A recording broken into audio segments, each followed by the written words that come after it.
오늘의 말씀은 시편 4편 8절입니다. 내가 평안히 눕고 자기도 하리니 나를 안전히 살게 하시는 이는 오직 여호와이시니이다. 여러분들은 시편을 읽어보신 적이 있습니까? 시편은 영혼의 노래라고 할 수 있습니다. 시편은 여러 사람들의 시로 이루어져 있는 책인데요. 이 책 안에는 많은 사람들이 아주 다양한 환경 속에서 그리고 상황 속에서 썼던 그런 노래, 시가 담겨 있습니다. 그리고 또 시편은 인생의 기도라고 할 수 있습니다. 이 시편 안에는 많은 사람들이 하나님께 올려드린 찬송뿐만 아니라 기도가 그 안에 담겨 있기 때문에 그런 것이죠.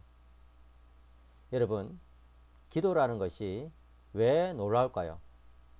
기도에서 가장 놀라운 점은 천지를 지으신 하나님께서 우리들의 기도를 들으신다는 데 있습니다. 그렇습니다, 여러분. 하나님은 우리의 기도를 듣지 않으셔도 됩니다. 우리의 기도에 응답하지 않으셔도 됩니다. 그러나 하나님은 너무나 놀랍게도 우리의 기도에 응답해 주시기로 작정하셨습니다. 결정하셨습니다. 그렇게 약속을 주셨습니다. 그렇기 때문에 우리는 하나님께 언제든지 기도로 나아갈 수가 있는 것입니다. 오늘 저는 여러분들과 함께 우리가 어려움에 처했을 때에 어떻게 살아야 하는지에 대해서 세 가지 원칙을 나누고자 합니다. 여러분, 우리가 인생을 살다 보면 다양한 종류의 어려움을 겪게 되죠. 특별히 요즘과 같은 이 코로나 상황에서는 참 인생의 짐만 해도 무거운데 거기에다가 이 코로나까지 겹쳐가지고 더 힘든 그런 시기를 보내게 됩니다. 그럴 때 우리는 어떻게 해야 될까요? 그 원칙에 대해서 여러분들과 함께 나누고자 합니다. 첫째로 우리는 하나님을 기억해야 합니다. 오늘 말씀 1절에 보시면 내 의의 하나님이여 내가 부를 때에 응답하소서 곤란 중에 나를 너그럽게 하셨사오니 내게 은혜를 베푸사 나의 기도를 들으소서라고 시인은 노래하고 있습니다. 기도하고 있습니다. 여기 보시면 의의 하나님이라는 표현이 나옵니다. 히브리어로 엘로헤이 치드키라고 하는데요. 여러분, 곤란 가운데 처한 시인이 하나님을 부를 때에 의의 하나님이라고 부르는 것이 좀 이상하지 않습니까? 나의 반석이신 여호와여, 나의 도움이 되신 하나님이여, 이렇게 부르면 오히려 아주 적절할 것 같은데 시인은 내 의의 하나님이여 이렇게 부르고 있단 말이죠. 그것이 왜 그럴까요? 성경에는요, 의의 하나님이라는 표현이 여러 군데 나오고 있습니다. 대표적으로 이사야 30장 18절에 보시면 그러나 여호와께서 기다리시나니 이는 너희에게 은혜를 베풀려 하시며 일어나시리니 이는 너희를 긍휼히 여기려 하심이라. 대저 여호와는 정의의 하나님이심이라. 그를 기다리는 자마다 복이 있도다 라고 합니다. 여기서도 역시 정의의 하나님이란 표현이 나오는데 히브리어로 엘로에이 미슈파트라고 합니다. 물론 이 표현은 조금 다르지만 의의 하나님 혹은 정의의 하나님은 어떤 하나님인가 했을 때 이사야 선지자는 우리들에게 아주 잘 알려주고 있는데 그것은 바로 우리에게 도움을 베푸시는 하나님이란 뜻입니다.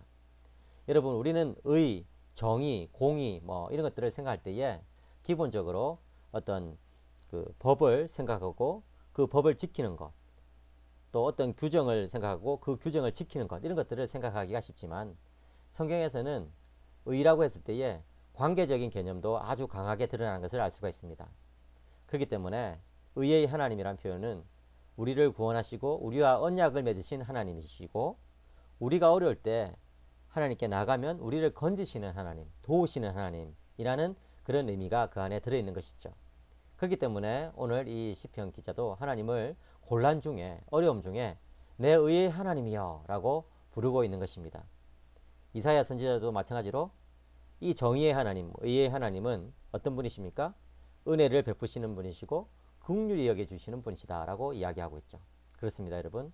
우리가 곤란 중에 있을 때에 하나님을 기억해야 합니다. 어떤 하나님? 의의 하나님. 우리를 도우시는 의의 하나님을 기억해야 합니다. 시인은 그런 의의 하나님께 기도하기를 곤란 중에 나를 너그럽게 하셨사오니 라고 그렇게 기도하고 있습니다. 여기서 곤란 중에 나를 너그럽게 하셨다는 이 표현은 아주 좁은 공간에서 있는 나를 불쌍히 여기시고 긍휼히 여기셔서 넓은 공간으로 인도해 주셨다는 것입니다. 그래요, 여러분. 사람이 아주 좁은 공간에 있으면은 참 답답하고 힘들죠. 근데 넓은 공간으로 가면은 이 숨통이 트이지 않습니까? 그런 것처럼 우리가 곤란 중에 하나님 앞에 기도하면 하나님께서는 우리의 인생을 넓은 이런 공간으로, 넓은 자리로 인도해 주신다는 것입니다. 여러분들은 하나님을 기억하시기 바랍니다. 본문 3절에서 시인은 이렇게 노래합니다. 여호와께서 자기를 위하여 경건한 자를 택하신 줄 너희가 알지어다. 내가 그를 부를 때에 여호와께서 들으시리로다. 여러분들은 이런 자신감이 있습니까? 내가 그를 부를 때에 여호와께서 들으신다. 내가 하나님께 기도하며 나갈 때에 하나님께서 나의 기도를 들으신다. 라는 그런 확신이 있습니까? 그런 확신이 여러분들의 있기를 바랍니다. 그래요, 여러분. 우리가 인생을 살아가면서 어려움에 처했을 때 하나님을 기억하면 거기서 우리는 위로와 힘을 얻게 되는 것입니다. 문제에 파묻히지 말고 오히려 문제를 통해서 더 도약하는, 더 영적인 성숙을 이루는 그런 여러분들이 되시기를 바랍니다. 둘째로 우리는 어려움에 처했을 때에 어떻게 해야 할까요? 악한 영향을 받지 않도록 주의해야 합니다. 시인은 오늘 시편 4편 2절에서 이렇게 말합니다. 인생들아 어느 때까지 나의 영광을 바꾸어 욕되게 하며 헛된 일을 좋아하고 거짓을 구하려는가. 이 말은 이 시편을 쓴 다윗이 자신의 원수들에게 하는 말입니다. 그렇습니다, 여러분. 다윗이 자신의 나라를, 이스라엘 나라를 통치할 때에 원수들은 그를 굉장히 괴롭혔습니다. 계속해서 그를 모함하고 헐뜯고 욕되게 하고 힘들게 만들었습니다. 그런 일들은 늘 있었던 일입니다. 특별히 여러분, 예수님께서 이 땅에 오셔가지고 우리들에게 하나님의 구원을 전해주시려고 하실 때에 이 세상 사람들은 예수님을 비방하고 헐뜯고 욕하고 예수님을 괴롭히고자 했습니다. 바로 하나님의 사람들은 그런 길을 가게 돼 있는 것이죠. 왜 그럴까요? 하나님의 뜻을 따라서 살고자 하기 때문에 그렇습니다. 오늘날 교회도 마찬가지가 아닙니까? 우리가 신앙생활을 하려고 하다 보면은 세상 사람들로부터 욕을 받을 때가 있습니다. 모함을 받을 때가 있습니다. 오해를 살 때가 있습니다. 그럴 때도 우리는 여전히 하나님을 바라봐야 돼요. 그런 악한 영향을 받지 않도록 주의해야 돼요. 왜 그럴까요? 거기에 우리가 대응하다 보면은, 거기에 대해서 우리가 계속 신경을 쓰다 보면은 그런 영향을 더 받아가지고 우리가 하나님의 뜻을 이루지 못하기 때문에 그런 것이죠. 그렇기 때문에 여러분, 우리는요, 예수 그리스도를 본받아서 욕을 받으실 때 대신 욕하지 아니하셨던 예수 그리스도를 본받아서 항상 그들을 사랑하고 섬기는 자세로 나가야 될 것입니다. 세상 사람들이 우리들을 모함하고 또 헛들고 욕한다 하더라도 우리는 항상 사랑으로, 더 큰 사랑으로 그들에게 나가야 할 것입니다. 오늘 본문 4절에서 시인은 이렇게 말합니다. 너희는 떨며 범죄하지 말지어다. 자리에 누워 심중에 말하고 잠잠할지어다. 그래요, 여러분. 여기서 떨며라는 이 표현은 히브리어로 라가치라고 하는데 그것은 화를 낸다 이런 뜻입니다. 예. 뭐라고 말합니까? 다윗은 너희는 화를 낼지라도 범죄하지 말라 이렇게 이야기합니다. 예. 그래요, 여러분. 우리가 세상을 살아가다 보면요, 화가 나는 상황이 있습니다. 그럴 때에도 우리는 범죄하지 않도록 주의해야 합니다. 물론 여러분, 이 시편 4편의 4절 말씀은 다윗이 그의 원수들에게 하는 말이지만 이 말씀을 우리 신자들에게도 적용해 볼 수 있다고 저는 생각합니다. 에베소서 4장을 보시면 사도 바울은 뭐라고 말합니까? 26절 27절 분을 내어도 죄를 짓지 말며 해가 지도록 분을 품지 말고 마귀에게 틈을 주지 말라. 여러분, 우리가 세상을 살다 보면 화가 나는 상황이 있습니다. 억울한 상황이 있고 답답한 상황이 있습니다. 그럴 때조차도 죄를 짓지 않도록 주의해야 한다라고 바울은 이야기하고 있습니다. 오늘 본문에 다윗과 똑같은 가르침을 베풀고 있는 것이죠. 왜 그럴까요? 여러분, 우리의 분노를 자제하지 못하고 우리의 분노를 컨트롤하지 못하면요, 우리는 더 큰 어떤 실수를 저지르게 됩니다. 인생에서 참 중요한 것이 마음의 평온함을 유지하는 것 아니겠습니까? 어떤 목사님은 이런 말을 했죠. 예수님은 백마를 타고 오시지만 마귀는 틈을 타고 온다. 예. 여기 에베소서 4장 27절에서 마귀에게 틈을 주지 말라고 하죠. 마귀는요, 호시탐탐 우리를 노리기 때문에 틈을 주면 그 틈으로 우리의 영혼을 망가뜨리려고 합니다. 그래서 뭔가 좀 답답한 일이 있다 하더라도, 화가 나는 일이 있다 하더라도 우리는 다시금 하나님께 평안한 마음을 구하면서 우리의 이 분노를 잘 다스려야 하고 범죄하지 않도록 노력해야 할 것입니다. 특별히 이 다윗은 자리에 누워 심중에 말하고 잠잠할지어다 이렇게 권면하고 있습니다. 명령하고 있습니다. 여기서 심중에 말하고 라는 말은 계속해서 자기에게 말을 하는 것인데 올바르게 생각해 가지고 그 말을 들려주라는 뜻입니다. 여러분, 우리는 어릴 적부터 생각 없이 말하지 말라 이런 말을 많이 들었습니다. 그런데 그와 함께 중요한 것은 생각 없이 생각하지 않는 것입니다. 예, 생각 없이 말하지 않는 것도 중요하지만 생각 없이 생각하지 않는 것, 무슨 말입니까? 돌려 말하면 생각할 때 한 번쯤 다시 한번 내 생각을 점검해보고 생각하는 것이 중요하다는 것이죠. 여기 다윗이 심중에 말하고 라는 말이 바로 그런 뜻입니다. 생각하고 또 생각하라 이런 뜻이죠. 우리의 생각은요, 가만히 있으면은 이게 악한 쪽으로 계속해서 이게 가기 마련이거든요. 그런 것들을 차단하기 위해서는 우리의 생각 자체를 통제해야 합니다. 어떻게 그럴 수 있을까요? 성령님께 의존하는 것입니다. 우리의 마음속에 성령님 도와주시옵소서. 내 마음속에 이런 안 좋은 생각이 일어나고, 내 마음속에 이런 분노가 일어나고, 내 마음속에 이런 음란한 마음이 일어나고, 내 마음속에 이런 교만한 마음, 누구를 미워하는 마음, 질투하는 마음, 이런 것들이 일어나는데 주님, 내 마음을 주장하여 주시옵소서.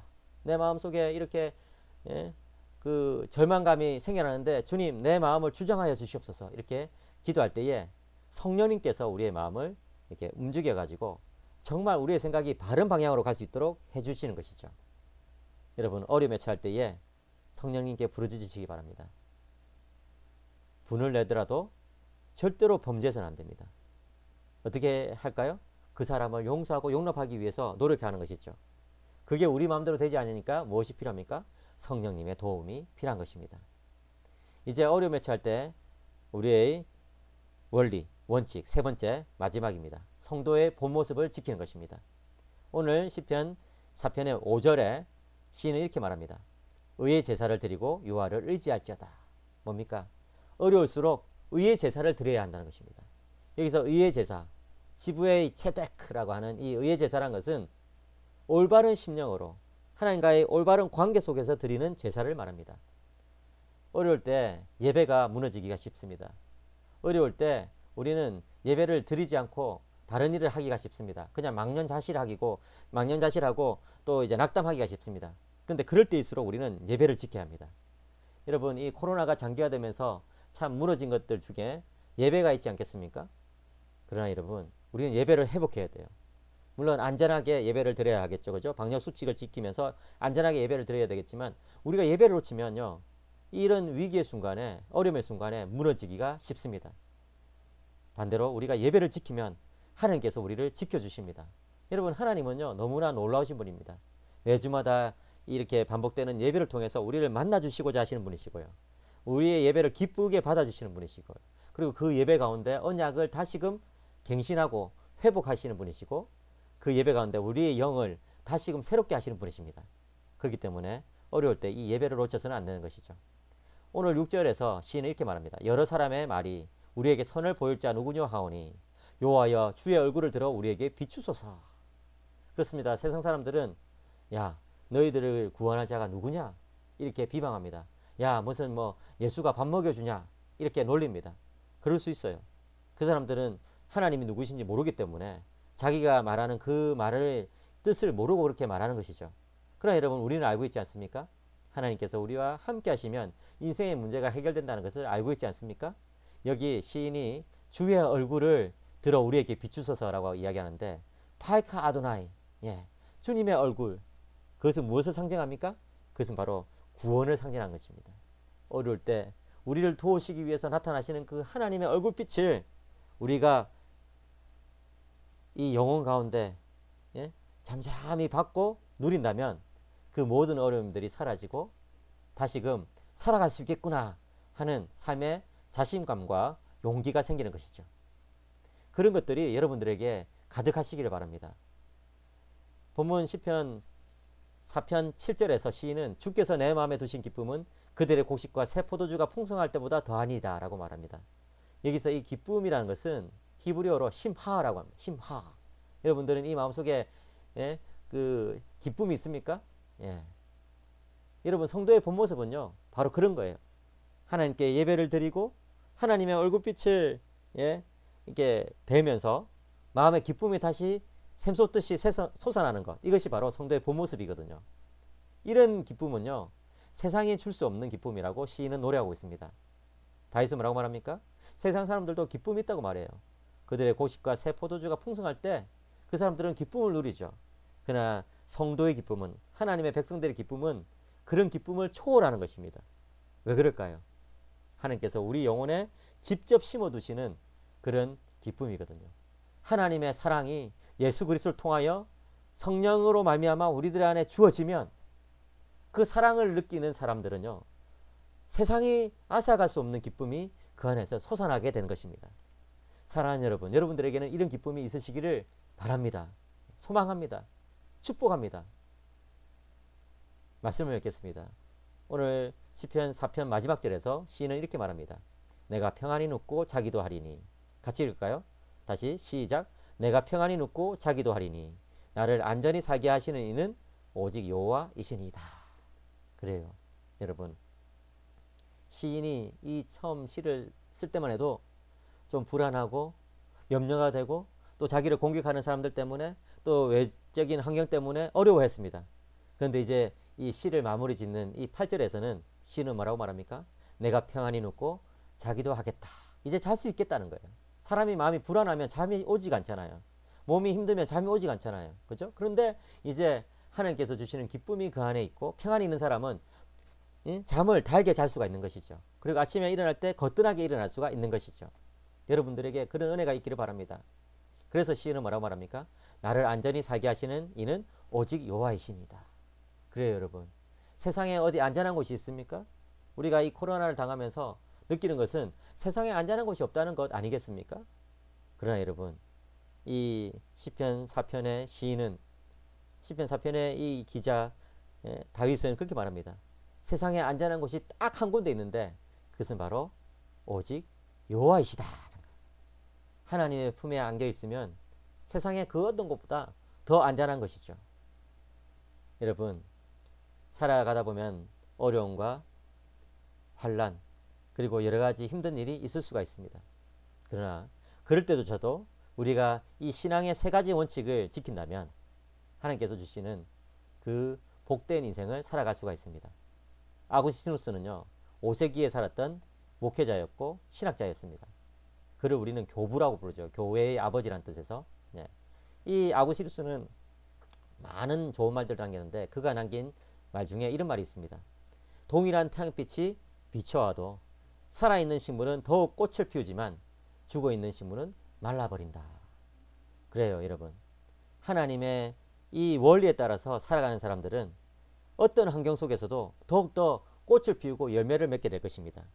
그러나 이 원리를 무시하고 살아가는 사람들은 시들고 죽어버리고 말 것입니다. 사랑하는 여러분, 여러분들의 삶 가운데 어려움이 있습니까? 고통이 있습니까? 염려가 있습니까? 괴로움이 있습니까? 오늘 제가 이 시편 4편을 통해서 들려드린 이 말씀을 기억하시기 바랍니다. 어려운 가운데 하나님을 기억하십시오. 어려운 가운데 정말 주님을 붙드시기 바랍니다. 그리고 어려운 가운데 이 세상의 영향을 받지 않도록 주의하시기 바랍니다. 마귀에게 틈을 주지 마시기 바랍니다. 그리고 어려움 속에서도 예배를 지키고 하나님께 주시는 그 기쁨이 다시 솟아나도록 그렇게 하나님께 나아가는 분들이 되시기를 바랍니다. 여러분들의 삶 가운데 일평생 이런 주님의 은혜가 주님으로부터 매 순간 주어지기를 주님의 이름으로 간절히 소망합니다.